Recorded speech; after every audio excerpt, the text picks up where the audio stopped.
Isotretinoína. Leandro Twin, o que é essa isotretinoína? Ela nada mais é do que o Roacutan, um medicamento, tá? O Roacutan é o nome comercial dele, utilizado para oleosidade e acne, como você que está assistindo provavelmente já deve saber. Agora, talvez você não saiba sobre a farmacologia dele, sobre algumas coisas envolvidas em termos de restrições de suplementos, de alimentos. Você não vai crescer tomando esse medicamento, né? Ele vai atrapalhar a sua hipertrofia, entre outras coisas. Pois bem, vamos ver tudo isso no vídeo de hoje.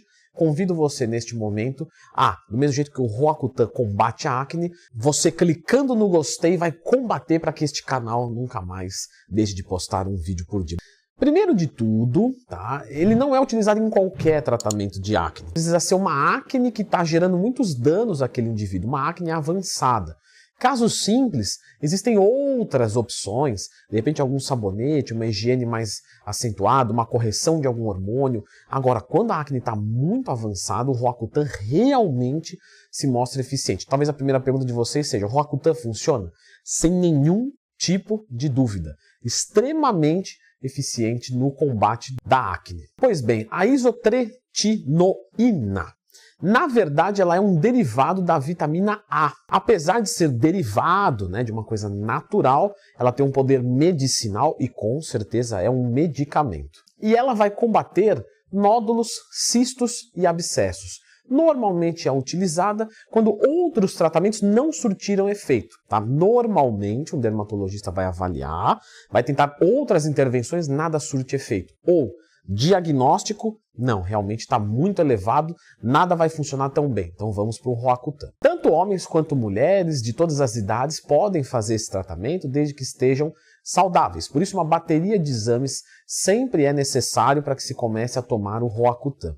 E ele, na verdade, vai atuar reduzindo as glândulas sebáceas, mas não reduzindo o número de glândulas sebáceas, e sim o tamanho delas, e com isso, menos óleo ali acumulado. E aí você diminui a oleosidade da pele. Como isso vai fazer eu ganhar, Leandro? Porque, veja só, as bactérias, elas vivem nesse ambiente da gordura. Então, se você diminui isso, você diminui o tanto de bactérias. O medicamento também retarda a produção das células da pele dentro do poro, fazendo com que ele não fique obstruído. Também tem propriedades anti-inflamatórias. E aí que começa assim, então atrapalha a musculação, porque o anti-inflamatório atrapalha a musculação. Pessoal, já fiz vídeo de anti-inflamatório aqui no canal e musculação.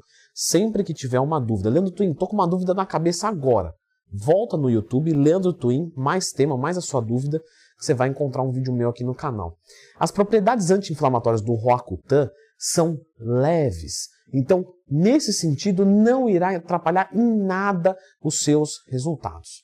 A minha experiência, ao longo dos 10 anos, fazendo esse tipo de trabalho, acompanhando diversas pessoas de diversas idades, posso garantir para vocês que o Roacutan não atrapalha os resultados. Eu não estou tomando Roacutan e não estou tendo resultado. Tá errando na dieta, no treino, tem algum hormônio seu que está bagunçado, qualquer coisa, mas que não tem a ver com o medicamento. E que colaterais eu posso ter com esse medicamento? Porque nada é de graça, você está muito certo. Pois bem, ele sai lá reduzindo, né, as glândulas, como a gente já colocou.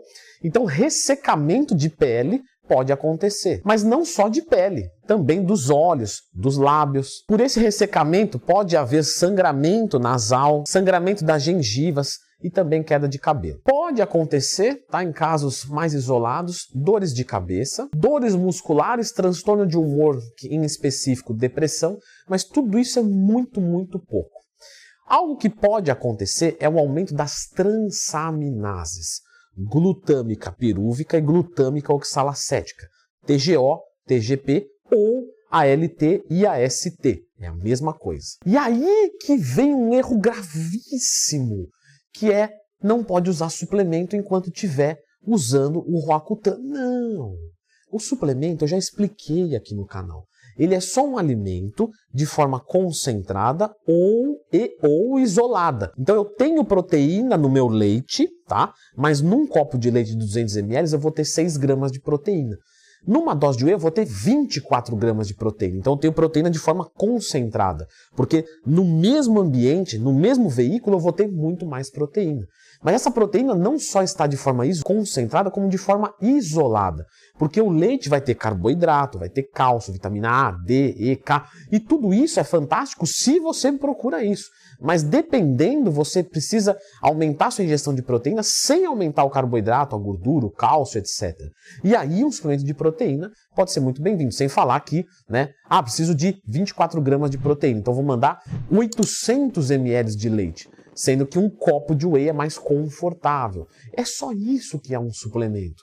Então, não existe nenhuma restrição de suplemento entre creatina, whey, termogênico, albumina, nada do tipo.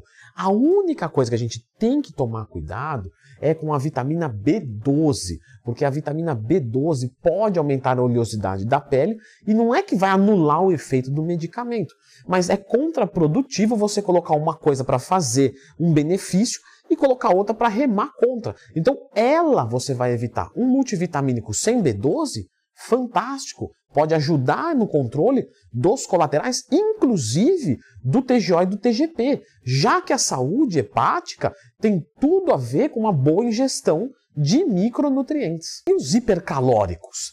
Pessoal, o que acontece é o seguinte: o que pode acontecer quando você manda um hipercalórico ou qualquer coisa que ative a sua insulina formando um pico? Isso pode dar acne, perfeito? Poucas pessoas sabem disso. Açúcar pode dar acne.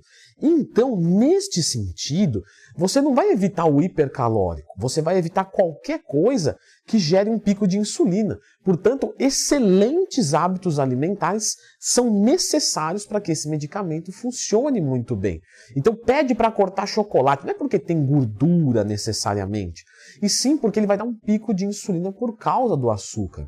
Então, você precisa de cuidados alimentares. Agora, posso mandar um hipercalórico, mas eu vou misturar ele com aveia para diminuir o índice glicêmico? Beleza, desde que não seja excessivo para que gere o pico. É só isso. Posso beber álcool durante o tratamento do Roacutan? Lembra que eu falei do TGO e do TGP do fígado? O álcool também é metabolizado ali, também aumenta isso. Então não é que o álcool vai cortar o efeito do medicamento, não é isso. O que vai acontecer é que o álcool vai criar um dano num lugar que provavelmente já está sendo danificado. Você aumenta o risco a dano. Então você não vai mandar 2 agentes para atacar o seu fígado. Você vai mandar só o que for necessário. E o necessário agora é esse medicamento para resolver um outro problema. Esteroide anabolizante poderia ciclar usando o Roacutan? Novamente nós caímos nas duas coisas agora. Primeiro, alguns medicamentos, esteroides anabolizantes, são metilados ou 17-alfa-quelatos. O que é um esteroide anabolizante metilado ou 17-alfa-quelato? Ele tem um metabolismo hepático e ele vai causar um dano. Então cai na mesma coisa do álcool. E os esteroides anabolizantes também tendem a aumentar a sua dihidrotestosterona, o seu DHT, que é 3 vezes mais potente do que a própria testosterona. Só que o DHT pode causar acne. Uma testosterona pode ser convertida em estradiol. Então você pode ter um aumento de estradiol. E daí? O estradiol também é um hormônio que tende a dar retenção de líquido, oleosidade de pele. Então você tem uma coisa que está remando contra o seu tratamento. Alguns fisiculturistas evitam os 17-alfa-quelatos e os metilados, ou seja, de metabolismo hepático, e mandam o Roacutan junto com um ciclo que não aromatiza. Isso é certo ou é errado? Não existe um consenso de literatura, mas é no mínimo mais perigoso, porque você está mandando mais substâncias, mais drogas e algumas que estão remando com... mas eu vou usar uma finasterida para combater o DHT. Pois bem, daqui a pouco você está se entupindo de medicamentos e talvez seria muito mais fácil você se focar em melhorar aqui, depois se focar em melhorar aqui, depois aqui, e assim fazer a sua vida por etapas. Mas se eu fizer o do Roacutan e depois usar esteroide anabolizante, pode voltar a minha acne? Ou vou usar um hipercalórico, vou fazer pico de insulina?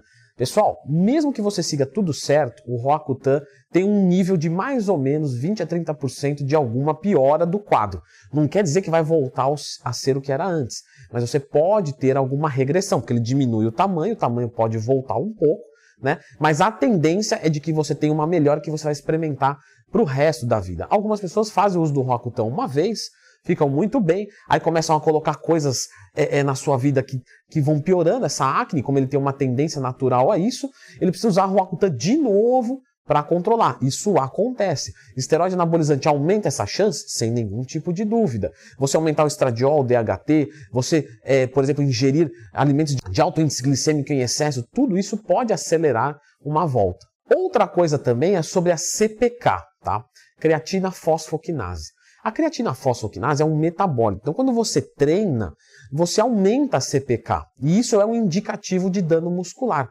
E não tem nada de errado a gente que treina ter uma CPK fora do valor de referência, porque a gente treina.